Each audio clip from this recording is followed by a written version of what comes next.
ગોડાદરા સ્વસ્તિક એપાર્ટમેન્ટના બેઝમેન્ટમાંથી 72 કલાક બાદ યુવકની લાશ મળી આવવાની ઘટના બાબતે વિપક્ષ નેતા પાયલ સાકરિયાની ટિપ્પણી। 24 જુલાઈ બુધવારે પર્વત ગામના ગોડાદરા રોડ પર ભરાયેલા પાણીમાંથી પસાર થતી વખતે નિર્માણાધીન બિલ્ડિંગના બેઝમેન્ટમાં ધસી આવેલા ખાડીપુરના પાણીમાં ગરકાવ થયેલા સાંઈધામ સોસાયટીના 21 વર્ષીય દીપેશ ઉર્ફે સની મિશ્રાનો મૃતદેહ 4 દિવસે મળ્યો હતો। 4 દિવસ સુધી પાણીમાં રહેતા મૃતદેહનું વજન 60 કિલોથી વધુ 240 કિલો થઈ ગયું હતું અને લાશને દોરડાથી ખેંચી પાણીમાંથી બહાર કાઢવા 45 જવાનો સહિત સ્થાનિક લોકોને 1 કલાક લાગ્યો હતો।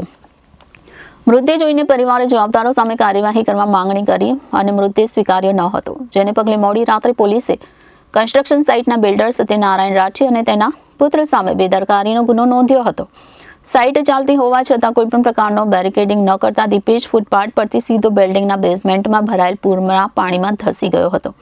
24 જુલાઈએ બપોરે 1 વાગે દીપેશ ઘરે જવા ફૂટપાથ પર ચાલતો હતો।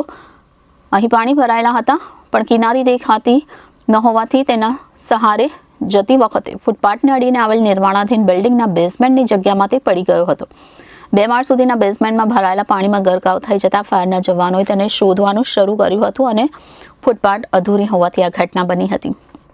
ત્યારે વરસાદ બંધ થતા અને પૂરના પાણી ઓસર્યા પછી પાલિકાએ પંપ મૂકી 25 લાખ લીટર પાણી ઉલેચ્યું અને મૃતદેહ બિલ્ડિંગના સેકન્ડ બેઝમેન્ટમાં પાણી વચ્ચે સીલિંગ સાથે ચોંટી ગયો હતો। ફૂલી ગયેલો મૃતદેહ 45 જવાનોએ દોરડાથી ખેંચી બહાર કાઢ્યો હતો। ત્યારે ગોડાદરા સ્વસ્તિક એપાર્ટમેન્ટના બેઝમેન્ટમાંથી 72 કલાક બાદ લાશ મળી આવવાની ઘટના બાબતે વિપક્ષ નેતા પાયલ સાકરિયાની ટિપ્પણી। નમસ્કાર, જય હિન્દ, જય ભારત। 2 દિવસ પહેલા ભારે વરસાદના કારણે ઘણી બધી જગ્યાઓ પર પાણી ભરાણા હતા। એવી જ રીતે પર્વત પાટી એટલે પર્વત ગામની પાસે આવેલા ગોડાદરા વિસ્તારમાં એક કોમર્શિયલ બિલ્ડિંગ બની રહેલ છે, જે છેલ્લા 10 વર્ષથી બંધ હાલતમાં છે। આ બિલ્ડિંગના બેઝમેન્ટ ખુલ્લા હોવાના કારણે આખા રોડ પર પાણી અને બેઝમેન્ટમાં પણ ખૂબ પાણી ભરાયું હતું। ત્યાં ચાલીને જતા કોઈ વ્યક્તિને ખબર પણ ના પડે કે આ બેઝમેન્ટ ખુલ્લું છે અથવા તો પાણીનો પ્રવાહ જે બેઝમેન્ટ તરફ જઈ રહ્યો છે એ બેઝમેન્ટ ખૂબ ઊંડું છે। આવા સમયે એક 21 વર્ષનો યુવાન પાણીમાં તણાઈને રોડ પર ચાલીને જતો હતો અને ખ્યાલ ના આવતા એ તરત પ્રવાહ વધારે હોવાના કારણે બેઝમેન્ટમાં જતો રહ્યો। આ ઘટનાની જ્યારે સુરત મહાનગરપાલિકાને જાણ થઈ ત્યારબાદ સુરત મહાનગરપાલિકાની ફાયરની ટીમ, ઝોનની ટીમ, તમામ લોકોએ શોધખોળ ચાલુ કરી। ત્યાંના સ્થાનિક પોલીસ સ્ટેશનના તમામ પોલીસના વડાઓ પણ ત્યાં હાજર હતા। પણ સવાલ એ થાય છે કે 75 કલાક સુધી પણ તપાસને શોધખોળ કરતા પણ એ યુવક નથી મળી આવતો અને છેલ્લે જ્યારે બોમ્બેથી ટીમ બોલાવવામાં આવે છે ને અડધી પોણી કલાકની અંદર યુવાન મળી આવે છે। આના ઉપરથી ખ્યાલ આવે કે સુરત મહાનગરપાલિકા આ બાબતે નિષ્ફળ નીવડી છે અને નિષ્ફળ એના માટે છે કે એની પાસે કોઈ સાધન સામગ્રી નથી, કોઈ પણ ચોક્કસ પ્રકારનું મેનેજમેન્ટ નથી અને આવા એમની સુરત મહાનગરપાલિકાની બેદરકારીની સાથે સાથે જે તે બિલ્ડરની પણ બેદરકારી કે એમની પાસે આવડું મોટું બેઝમેન્ટ હોવા છતાં એમને કેમ બેરિકેડ અથવા પતરા મારવામાં નહીં આવ્યા। આ જે બિલ્ડર છે એમના વિરુદ્ધમાં કાયદેસરની કાર્યવાહી થાય એવી અમારી માંગણી છે।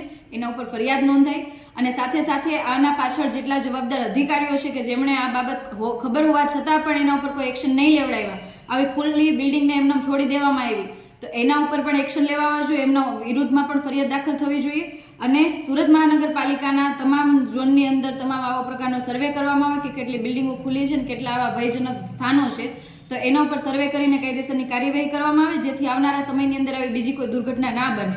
અને આ જે 21 વર્ષનો જે યુવાને જે પોતાનો જીવ ગુમાવ્યો છે તેના પરિવારને આર્થિક સહાય મળે એવી અમે કોર્પોરેશન પાસેથી માંગણી કરીશું અને સાથે સાથે બસ એટલી જ આશા અને અપેક્ષા રાખીએ કે આ જે મૃત્યુ પામ્યો છે યુવાનને અને એની સાથે સાથે એમના પરિવારને ન્યાય મળે એના માટે બિલ્ડર ઉપર ફરિયાદ થાય અને સાથે સાથે અધિકારીઓ ઉપર પણ ફરિયાદ નોંધાય।